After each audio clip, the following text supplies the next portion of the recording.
Lectura del libro de Isaías. En aquellos días el Señor habló a Acaz. Pide una señal al Señor tu Dios, en lo hondo del abismo o en lo alto del cielo. Respondió Acaz, no la pido, no quiero tentar al Señor. Entonces dijo Dios, escucha, casa de David, ¿no os basta cansar a los hombres que canséis incluso a mi Dios? Pues el Señor, por su cuenta, os dará una señal. Mirad, la Virgen está encinta y da a luz un hijo, y le pondrá por nombre Emmanuel, que significa Dios con nosotros. Palabra de Dios.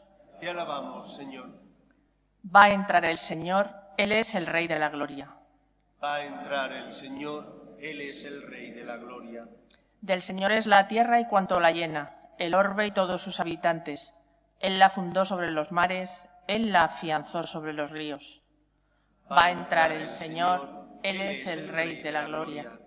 ¿Quién puede subir al monte del Señor? ¿Quién puede estar en el recinto sacro? El hombre de manos inocentes y puro corazón que no confía en los ídolos. Va a entrar el Señor, Él es el Rey de la Gloria. Ese recibirá la bendición del Señor, le hará justicia al Dios de salvación. Este es el grupo que busca al Señor, que viene a tu presencia, Dios de Jacob. Va a entrar el Señor, Él es el Rey de la Gloria.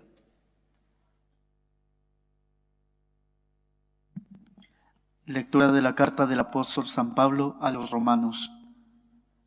Pablo, siervo de Cristo Jesús, llamado a ser apóstol, escogido para anunciar el Evangelio de Dios.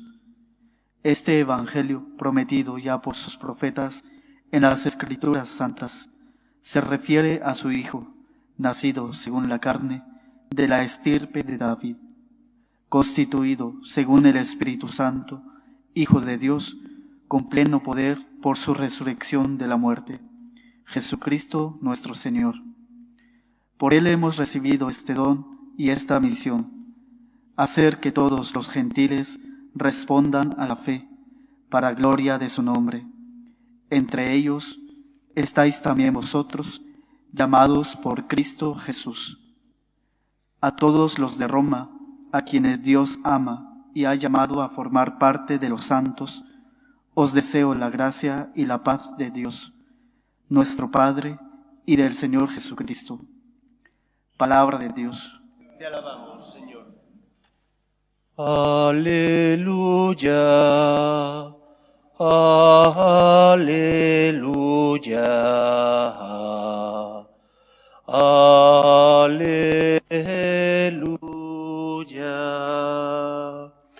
El Señor esté con vosotros. Lectura del Santo Evangelio según San Mateo. El nacimiento de Jesucristo fue de esta manera. María, su madre, estaba desposada con José, y antes de vivir juntos, resultó que ella esperaba un hijo por obra del Espíritu Santo. José, su esposo, que era justo y no quería denunciarla, decidió repudiarla en secreto. Pero apenas había tomado esta resolución, se le apareció en sueños un ángel del Señor que le dijo: José, hijo de David, no tengas reparo en llevarte a María tu mujer, porque la criatura que hay en ella viene del Espíritu Santo.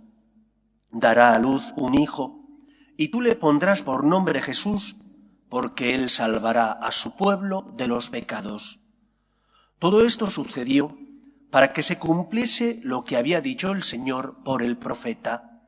Mirad, la Virgen concebirá y dará a luz un hijo y le pondrá por nombre Emmanuel, que significa Dios con nosotros.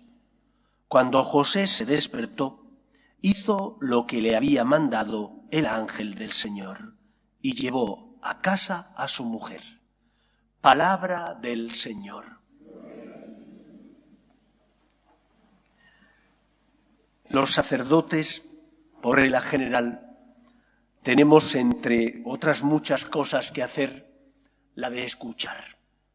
Escuchamos en la confesión, escuchamos en la dirección espiritual, escuchamos también cuando acompañamos en el luto, cuando celebramos algún sacramento y tenemos que preparar a las familias para que lo reciban bien, por ejemplo, una boda, el sacerdote suele escuchar. Y cuando tenemos que dar consejos, la mayor parte de las veces experimentamos que nos hacen caso y que aquellas orientaciones que damos las suelen acoger con más o menos agrado. Depende también de si pones el dedo en la llaga o no. Pero normalmente nos hacen caso porque vienen a hablar con nosotros, porque necesitan orientación.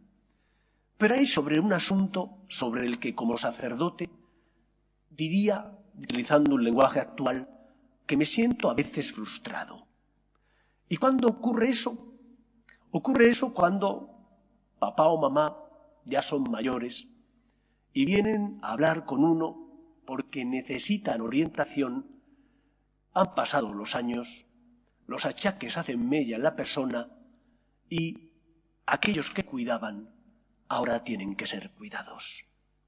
Y cuesta mucho dejarse cuidar. Cuesta mucho dejarse cuidar porque estás acostumbrado a lo contrario, a que seas tú el que cuidas al otro, a que sean los padres los que cuidan a los hijos, a que sean los padres los que se preocupan de las necesidades de los suyos. Y cuando pasan los años y vienen los achaques, hay que dejarse cuidar y hay que dejarse amar. ¿Por qué os comento esto?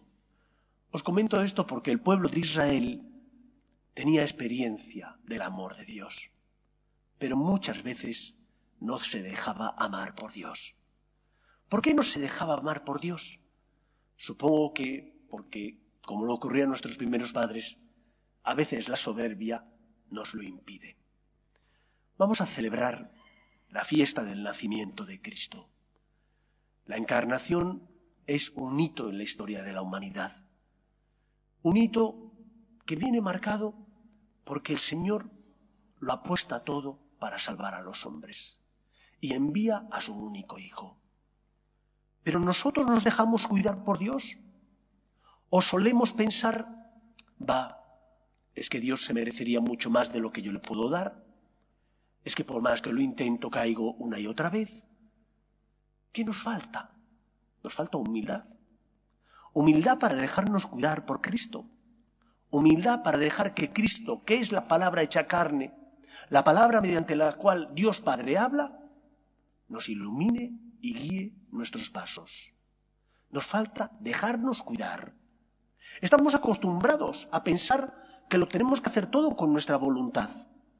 Y lógicamente nuestra voluntad entra en juego con la fe, pero tenemos que dejar hueco a la gracia. Tenemos que creer que el Señor con su gracia es capaz de mover mi corazón, que el Señor con su gracia es capaz de perdonar mis pecados. ¿Te dejas cuidar? ¿Te dejas querer por Dios? O por el contrario, cuando caes y experimentas que una y otra vez tropiezas contra el mismo pecado, lo que piensas es, Dios no se merece mi miseria, tiene que estar harto de mí, ¿para qué volver a confesarme?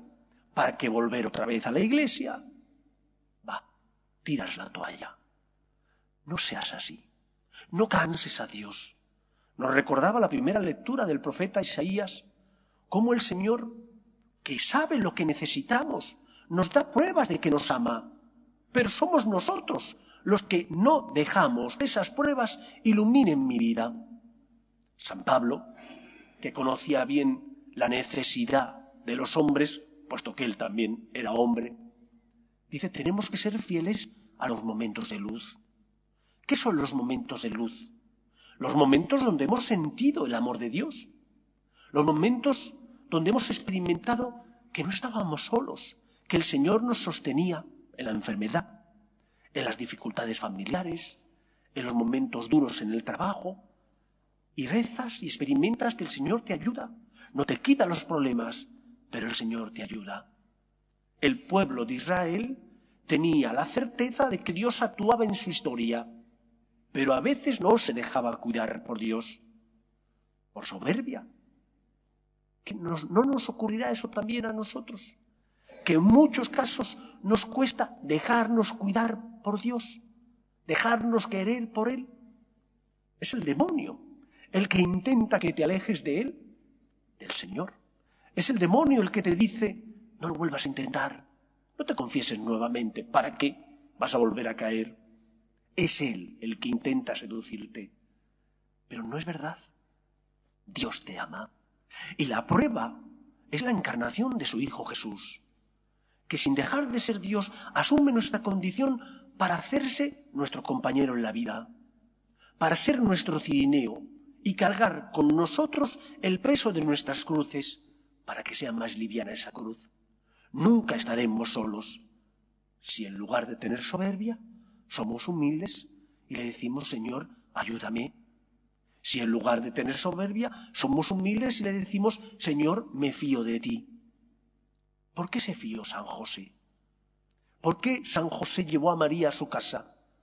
Porque él tenía experiencia de que Dios era fiel a su palabra, cumplía sus promesas y era alguien de quien uno se podía fiar. Se dejó querer, se dejó cuidar, se dejó iluminar por el ángel que le dijo, no tengas reparo en llevar a tu mujer a tu casa, porque la criatura que hay en ella viene del Espíritu Santo. No es fruto del pecado, sino que viene del Espíritu Santo. ¿Entendió aquello San José? Supongo que entendería algo, pero no todo plenamente. Pero se fió de Dios, se dejó cuidar, consolar, iluminar, sostener por ese ángel que salió a su auxilio para que hiciera la voluntad de Dios. Eso es lo primero que nos enseña este Evangelio. ¿Y nosotros nos dejamos cuidar? ¿Nos dejamos querer? ¿O una malentendida humildad, porque detrás de esa malentendida humildad lo que hay es soberbia, impide que Dios pueda liberarte del pecado? Porque tú no le dejas. No eres capaz de ver el amor que Dios te tiene y de permitirle que perdone tus culpas, que te sostenga nuevamente. Vuelve a empezar. No tengas miedo. Déjate cuidar, porque Él ha venido a eso. Es la respuesta amorosa de Dios, tu Padre, que no quiere la muerte de sus hijos los hombres, sino que se conviertan a su amor y vivan. Pero hace falta humildad, hace falta querer que el Señor cure y sane mis heridas. En segundo lugar, el Evangelio de hoy nos enseña que no hay mejor manera de preparar nuestro corazón para celebrar el nacimiento de Cristo que llevando a María a nuestra casa. ¿Qué es llevar a María a nuestra casa? Para San José fue llevarla físicamente. Para nosotros, llevar a María implica hacer la voluntad de Dios. Llevar a María es aceptar a Cristo, que viene a tu encuentro y que pide tu ayuda. Llevar a María implica querer hacer aquello que el Señor te pide. Y sabes lo que el Señor te pide porque tienes conciencia.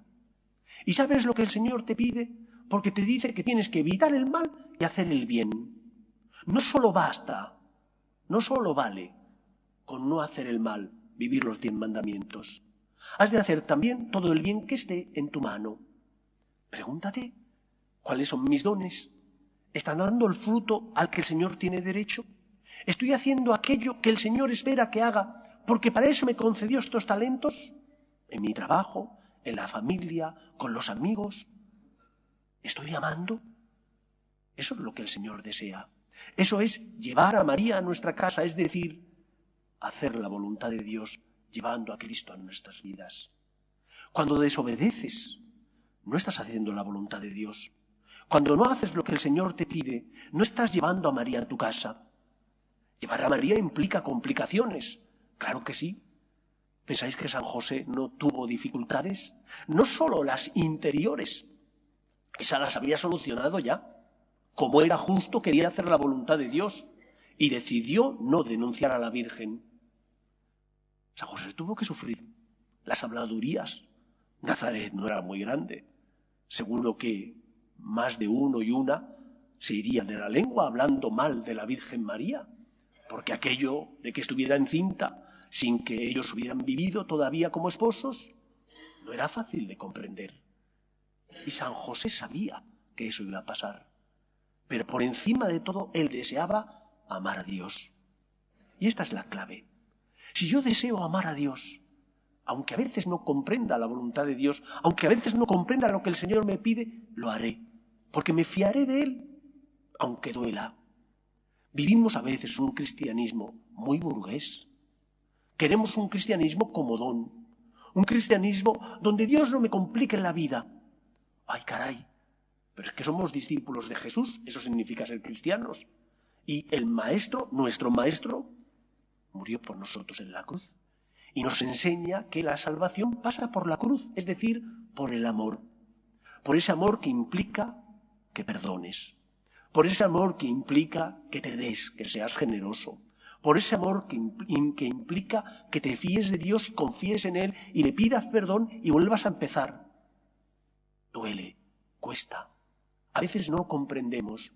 En esos momentos, recordar los momentos de luz, cuando no comprendamos los planes de Dios. Seamos más contemplativos, miremos la cruz de Cristo, miremos el portal de Belén, donde celebramos que Cristo ha nacido, que el Todopoderoso se ha hecho hombre sin dejar de ser Dios, para decirle arrodillados, Señor, me fío de ti me puedo fiar, porque sé que me amas y me quieres, tanto hasta el punto que te hiciste hombre por mí y subiste a la cruz para salvarme. Llevemos a María a nuestra casa, es decir, llevemos a esa Virgen que en su seno llevaba a Jesús. Hagamos la voluntad de Dios, aunque a veces duela y cueste. Cuando el Señor te pide algo, aunque tú no lo comprendas, te lo pide por tu bien. Después, quizás pasa el tiempo y te das cuenta de por qué el Señor ha permitido ese acontecimiento o por qué te pidió que hicieras algo en concreto. Ahora te queda, como José, fiarte del ángel, fiarte de Dios que te dice ama. Y ese amor duele porque implica esfuerzo, sacrificio, negarte a ti mismo. Pero no hay nadie que te ames más que Dios. Mira la cruz, mira la Eucaristía. Tienes pruebas y razones para creer, aunque a veces no comprendas. Como decía Pascal, el corazón tiene razones que la razón desconoce, pero tu corazón ama. ¿Tu corazón ha contemplado el amor de Dios? Si lo ha contemplado, aunque no comprendas, asumirás el misterio, te fiarás de él, como hizo José, que se fió del anuncio del ángel, porque sabía que Dios es fiel y cumple siempre sus promesas. Que sea así también en nuestra vida.